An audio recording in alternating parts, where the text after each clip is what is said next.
이번 주 시장을 한 문장으로 줄이면 이렇습니다. 돈이 AI를 떠났습니다. 그런데 시장을 떠나지는 않았습니다. 종목 데스크 문태수입니다. 이번 주는 그 돈이 어디로 갔는지 그 경로만 따라가 보겠습니다.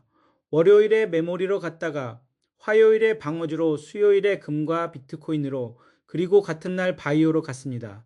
나흘 동안 4번 옮겨 다녔습니다. 월요일 미국장은 셋 다 마이너스였습니다. 다우 0.51%, S&P 0.52%, 나스닥 0.32% 하락입니다.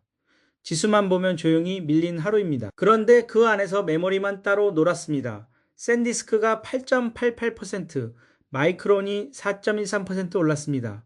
다음날 한국에서 SK 하이닉스도 1.7% 따라 올랐습니다. 배경에는 미국이 중국 디램을 압박한다는 이야기가 깔려 있었습니다.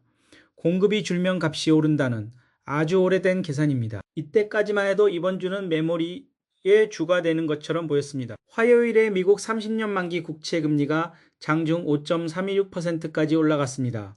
2007년 6월 이후 가장 높은 자리입니다. 종가는 5.285%였습니다. 그러자 전날 올랐던 것들이 그대로 뒤집혔습니다.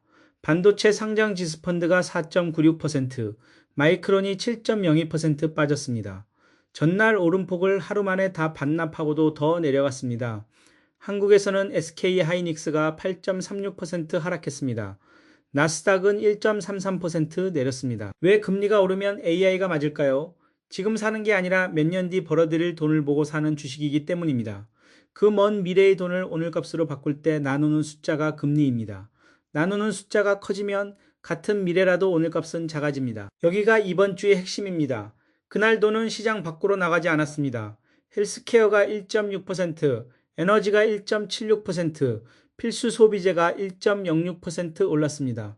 개별 종목으로는 존슨앤존슨이 3.33%, 코카콜라가 2.12% 상승했습니다. 한쪽에서 5% 가까이 빠지는 동안 다른 쪽은 1%씩 올랐습니다. 같은 날 같은 시장 안에서 자리를 바꾼 겁니다. 이런 걸 순환매라고 부릅니다. 어디가 좋다는 뜻이 아니라 돈이 옮겨 앉았다는 뜻입니다. 수요일에 미국 재무부가 발표를 하나 했습니다. 장기 국채를 되사주는 프로그램의 해당 한도를 20억 달러에서 최소 40억 달러로 늘리겠다는 겁니다. 대상은 10년에서 30년 사이 장기물이고 시행은 9월 9일부터입니다. 날짜를 짚어드리는 이유가 있습니다. 오늘 사는 게 아니라 다음 달부터입니다. 그런데도 시장은 그날 바로 반응했습니다. 금리가 내려왔습니다. 10년물이 4.65%로 6bp, 30년물이 5.19%로 9bp 하락했습니다. 달러도 0.8% 약해졌습니다. 그러자 금이 4.7% 올라 4,569달러, 은이 4.9%, 비트코인이 7.5% 뛰었습니다. 그런데 같은 날 반도체는 또 2.2% 빠졌습니다. 나스닥은 0.16%로 겨우 버텼고요. 돈이 풀리는데도 AI로는 안 갔다는 겁니다. 이번 주 내내 반복된 그림입니다. 그리고 같은 날 전혀 다른 자리에서 큰 게 터졌습니다. 머크와 모더나가 3상 시험 결과를 내놨습니다. 개인 맞춤 mRNA 치료제와 키트루다를 함께 쓴 환자군이 키트루다만 쓴 환자군보다 재발 없이 진행 기간이 길었다는 내용입니다. 떼어낸 흑색종 환자 1137명을 대상으로 한 회사 발표 기준입니다. 모더나가 177% 올랐습니다. 하루에 2배 넘게 뛴 겁니다. 머크는 12.6%, 헬스케어 전체가 3.5% 상승했습니다. 같은 날 금이 오르고 비트코인이 오르고 바이오가 올랐습니다. 반도체만 빠졌습니다. 돈이 AI 말고 갈 곳을 계속 찾아다닌 한 주였습니다. 목요일에 흐름이 한 번 더 꺾였습니다. 내려왔던 금리가 도로 올라갔습니다. 10년물 4.70%, 30년물 5.24%입니다. 하루 만에 5.2%대로 돌아왔습니다. 그리고 월마트가 9.15% 빠져 103.84달러로 마감했습니다. 왜 빠졌는지는 단정하지 않겠습니다. 다만 미국 소비의 얼굴 같은 종목입니다.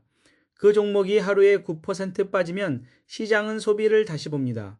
다우가 1.32%로 지수 중 제일 크게 밀린 것도 그래서입니다. 그런데 금은 그날도 2.08%, 은은 3.87%, 비트코인은 5.85% 올랐습니다. 금리는 오르는데 금도 오르는 조금 어색한 조합입니다. 나흘을 한 장으로 줄이면 이렇습니다. 오른쪽은 금, 은, 비트코인, 헬스케어, 바이오, 방어주였습니다. 내린 쪽은 반도체, 메모리, 그리고 월마트였습니다. 공통점이 보이실 겁니다. 오른 것들은 금리가 올라도 상관없는 것들입니다. 금은 이익을 못 내니 금리에 벌 게 없고 방어주는 지금 당장 버는 회사들입니다. 반대로 내린 것들은 몇 년 뒤를 보고 사는 것들이었습니다. 이번 주 시장이 한 일은 딱 하나입니다. 먼 미래를 깎았습니다. 이 코너는 저희가 빗나간 걸 그대로 말씀드리는 자리입니다. 월요일 편에서 저는 메모리와 AI 인프라만 따로 오른 걸 두고 공급 이야기가 붙었으니 이 흐름이 이어질 수 있다고 말씀드렸습니다. 바로 다음날 마이크론이 7% 빠졌습니다. 제가 놓친 건 금리였습니다. 종목 안에서 벌어지는 일만 봤고 그 위에 있는 금리를 계산에 넣지 않았습니다. 이번 주는 종목 이야기보다 금리가 셌습니다. 다음 주는 확인할 자리가 분명합니다. 목요일인 27일에 엔비디아 실적이 나옵니다. 야후 파이낸스 예정일 기준입니다. 금요일인 28일에는 마벨이 이어집니다. 이번 주 내내 팔린 게 AI였으니 실적으로 그 값이 설명되는지가 갈림길입니다. 그리고 9월 9일 재무부의 국채 매입 확대가 실제로 시작됩니다. 발표만으로 금리가 내려갔던 게 수요일이었습니다. 실제로 사기 시작할 때도 같은 반응이 나오는지 보시면 됩니다. 정리하겠습니다. 이번 주 돈은 AI에서 나왔지만 현금으로 가지 않았습니다. 금으로 방어주로 바이오로 옮겨 다녔습니다. 그러니 이건 시장이 무서워서 도망친 게 아니라 자리를 바꿔 앉은 쪽에 가깝습니다. 다만 목요일에 금리가 돌아오르면서 그 자리 바꿈도 아직 안 끝났습니다. 다음 주 엔비디아 실적과 9월 9일 이후를 같이 보셔야 하는 이유입니다. 이 영상은 공개된 자료를 정리한 것이고 특정 종목을 사거나 팔라는 뜻이 아닙니다. 투자 판단과 책임은 보시는 분께 있습니다. 주간 데스크 문태수였습니다. 다음 주에 뵙겠습니다.